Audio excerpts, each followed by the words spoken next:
तहरीक इंसाफ को ख़ुद पसंदी की इतनी लत पड़ी हुई है कि उन्हें अपने सिवा किसी और पर एतमाद ही नहीं है। तहरीक इंसाफ को पहले ये साबित करना पड़ेगा कि वो सियासी जमात है। तहरीक इंसाफ ने चीफ जस्टिस साहब पे अदम एतमाद का इजहार किया। उन्होंने कहा जब से जस्टिस काइस फाइज ईसा साहब आए हैं हमें इंसाफ नहीं मिल रहा, या हमारे केसेस को उस तरह से नहीं बेहतर तौर पे हल किया जा रहा। पहले तो तहरीक इंसाफ के इस मौक़िफ़ पे आप क्या कमेंट करेंगे? अर्ज़ है जी कि तहरीक इंसाफ को ख़ुद पसंदी की इतनी लत पड़ी हुई है कि उन्हें अपने सिवा किसी और पर एतमाद ही नहीं है, अपने सिवा उन्हें कोई और अच्छा ही नहीं लगता। अब ये किस कदर अफसोसनाक बात है कि अदलिया के ऊपर अदम एतमाद का ये आलम है कि वो जज जो इंसाफ के साथ फ़ैसला देते हैं वो उन्हें पसंद नहीं है, इसलिए कि उन पर उन्हें एतमाद नहीं है। अदम एतमाद अदलिया के हवाले से जब भी किया जाता है तो उसकी एक पस मंज़र होता है, उसकी वजह होती है।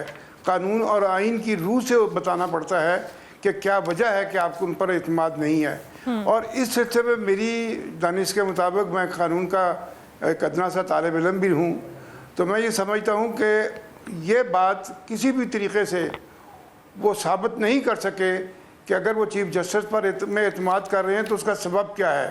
उसका सबब सिर्फ और सिर्फ ये है कि वो जज जो उनकी हिमायत में, जो उनकी तरफदारी में फ़ैसला करे, वो जज जो है वो जज है, इंसाफ पसंद है और वो इंसाफ के ऊपर मबनी फ़ैसले करता है। और जो जज इंसाफ की बुनियादों पर फ़ैसले करे वो जज उन्हें गवारा नहीं है। और जस्टिस काजी के हवाले से मैं आपको अर्ज़ करना चाहूँगा जी कि इनके ख़िलाफ़ जब ये पीटीआई की हुकूमत थी तो एक रेफरेंस पेश किया गया, और वो रेफरेंस इस कदर बोदा था कि ख़ुद पूरी सुप्रीम कोर्ट ने उसको रद्द कर दिया अक्सरियत राय से। और जस्टिस का फ़ायज़ काजी ईसा साहब को अपीयर होना पड़ा सुप्रीम कोर्ट के सामने, उनकी अहलिया को, उनके बच्चों को, उनकी फैमिली को। लेकिन आखिरकार ये साबित हुआ कि वो बोगस था और वो काजी साहब को उन्होंने बाइज़्ज़त तौर पर उसमें से एक्सोनरेट किया। अगर उसको ये अपने जहन में रखते हैं कि काजी साहब के ख़िलाफ़ इन्होंने एक रेफरेंस पेश किया था, तो वो तो फिर इनका कसूर है, काजी साहब का तो कोई कसूर नहीं है। काजी साहब ने आज तक कभी तहरीक इंसाफ के बारे में या उसकी लीडरशिप के बारे में कभी कोई मनफी जज्बात, कोई तबसरा, कोई ऐसी गुफ्तगू नहीं की जिसकी बुनियाद पर यह कहा जाए कि उनका कोई तहरीक इंसाफ के बारे में या किसी भी सियासी जमात के बारे में उनका कोई तासुब पाया जाता है। वो अपने आप को एक अच्छे जज के तौर पर उन्होंने साबित किया है। उनकी थ्रू आउट जो हिस्ट्री है उसमें तो हमने यही देखा है कि वो उन्होंने बड़ी जुर्रत के साथ, बड़ी हिम्मत के साथ ऐसे ऐसे फ़ैसले किए हैं जो उनके पेशरवों को उनकी हिम्मत नहीं हुई, उनकी तौफीक नहीं हुई। तो मैं समझता हूँ उनको जस्टिस काजी के बारे में इस तरह की गुफ्तगू करते हुए एहतियात से काम लेना चाहिए। बर आखिर पे मैं यही कहूँगा कि उनको वो जज पसंद हैं, वो अदालत पसंद है जो उनकी हिमायत में फ़ैसले करे, जो इंसाफ की बुनियाद पर फ़ैसले करे, जिससे उनकी मंशा और मकसद पूरा नहीं होता वो जज उन्हें गवारा नहीं, उन्हें कबूल नहीं। आपने देखा माजी में जी सॉरी मैं आपको इंटरप्ट कर रही हूँ। अभी आपने तहरीक इंसाफ के हवाले से भी बात की है। अब लेकिन माजी में हमने ये देखा है कि जब किसी भी सियासी शख्सियत या जमात के हवाले से अदालत कोई भी फैसला देती है, चाहे वो अच्छा है तो फिर तो उस अदालत या उस जज से बेहतर तो कोई हो नहीं सकता इस दुनिया में। लेकिन अगर उस मर्ज़ी के मुताबिक कोई फ़ैसला नहीं आता तो फिर हम उसी अदलिया को, उसी एक शख्सियत को टारगेट करते हैं और इस हद तक करते हैं कि हम उस शख्सियत को या एक इदारे को ही कॉन्ट्रोवर्शियल बनाने के दर पे होते हैं। सो अभी भी हमने देखा है कि अब तहरीक इंसाफ ने चूँकि अदम एतमाद का इजहार किया, लेकिन इससे पहले हम देख रहे हैं हुकूमती वज़रा भी, अरकान भी मुख्तलिफ स्टेटमेंट्स में अदलिया को बतौर अदारा भी एक तनकीद का निशाना तो बना रहे हैं।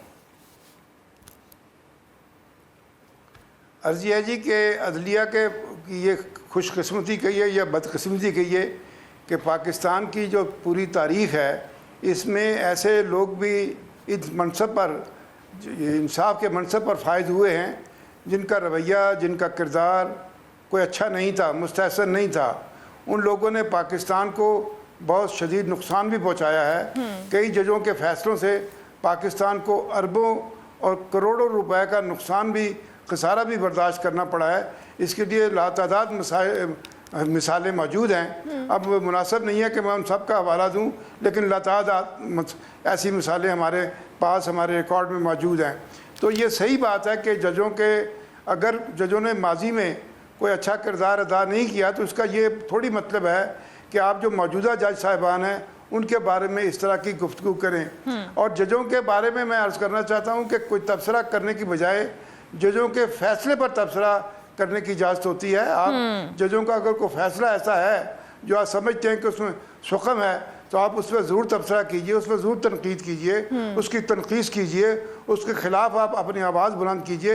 लेकिन आप बतौर जज किसी शख्स को बुरा भला कहना या उसका तनकीद बनाना, ये इंसाफ के तकाज़ों से कतई तौर पर मुताबिकत नहीं रखता। जी बिल्कुल, यानी आप शख्सियात को या एक शख्सियत को टारगेट ना करें। आपको उनके इख्तलाफ हो सकता है तो फैसले से आप इख्तलाफ कर सकते हैं, या जो भी आपकी पसंद की चीज़ नहीं आपको समझ में आ रही उस हवाले से हो सकता है। अच्छा, दूसरी जानिब अभी ये जो आरिफ अलवी साहब ने भी एक स्टेटमेंट दी कि हुकूमत और एक साथ निकाती हल है, लेकिन इस हल से पहले तहरीक इंसाफ और हुकूमत के दरमियान जो एक डेडलॉक सा सौले साहब हमें नज़र आ रहा है, क्योंकि ज़ाहिर है ये सियासतदान एक दूसरे पर तनकीद को करते हैं, लेकिन जिन मुश्किलात का, चाहे वो मुआशी महाज पे हों, सियासी महाज पे हों, पाकिस्तान को जिन मुश्किलात का सामना है, ऐसे में सबसे ज़्यादा ज़रूरत तो हर कोई यही कहता है कि इन सियासतदानों को मिल बैठ कर इन मसाइल का हल तलाश करने की ज़रूरत है, ना कि सियासी जुमलाबाजी या सियासी इंतकाम से हट के हम अगर टेबल टॉक की जानिब आए तो ये मामला बेहतरी की तरफ जा सकते हैं। जी, आपके इस सवाल के दो पहलू हैं। जी, एक तो यह है कि सियासी जमातों को, सियासी क़ुव्वतों को आपस में बाहम गुफ्तगू करनी चाहिए, बाहम फसाद नहीं करना चाहिए, तसादुम की तरफ नहीं जाना चाहिए। इनको आपस में मसाइल का बातचीत के ज़रिए से हल निकालना चाहिए। लेकिन मैं ये सवाल करना चाहता हूँ कि सियासत के लिए, सियासतदान के लिए, सियासी जमात के लिए जो तारीफ़ मुतय्यन है, जो मुकर्रर है, क्या तहरीक इंसाफ उस तारीफ़ पर पूरा उतरती है? मैं तो पहले ये आपसे जानना चाहता हूँ, प्राय आमा पहले ये पूछना चाहती है कि तहरीक इंसाफ क्या वाकई एक सियासी जमात है? जो इसका तर्ज अमल रहा है, अभी से नहीं, जब से ये मार्ज वजूद में आई है, इसने ख़ुद को हंगामे और इंतशार और फितना परवरी इसके सिवा कुछ नहीं किया। हुकूमत मिली तब इनका यही किरदार था, हुकूमत से ये बाहर निकले तब इनकी रवश यही थी। सियासी जमातें जो हैं वो तो कौम की, मुल्क की, अवाम की भलाई के लिए, उनके फ़ायदे के लिए बात करती हैं, उनके लिए सोचती हैं, इस्तेहकाम के लिए सोचती हैं, अदम इस्तेहकाम के लिए नहीं सोचती। तहरीक इंसाफ ने बदकिस्मती से अदम इस्तेहकाम पैदा करने के सिवा कुछ नहीं किया।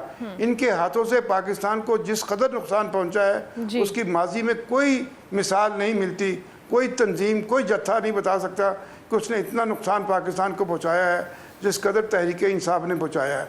और जहाँ तक डॉक्टर आरिफ अलवी साहब की तजवीज़ का तल्लुक़ है, वो जब मुल्क के सदर थे, जब भी वो उल्टी सीधी बातें किया करते थे, अब भी वो ऐसी कोई बात नहीं कर रहे कि जिसको आप बड़ी संजीदगी से लें। जहाँ तक उन्होंने मज़ाकरात की बात की है, वो इस बात को भूल रहे हैं जब वो सदर थे उस वक्त भी उनकी बातचीत के लिए बात किसी ने तहरीक इंसाफ से नहीं मानी। और अब भी तहरीक इंसाफ का जो कंडक्ट है वो यही है कि वो तो बात करने के लिए, गुफ्तगू करने के लिए तैयार ही नहीं है, और वो सिर्फ उस शख्स से बात करना चाहते हैं जिसका सियासत से कोई ताल्लुक़ नहीं है। जैसे मैंने आपकी खिदमत में अर्ज़ किया कि ये सियासी जमात नहीं है।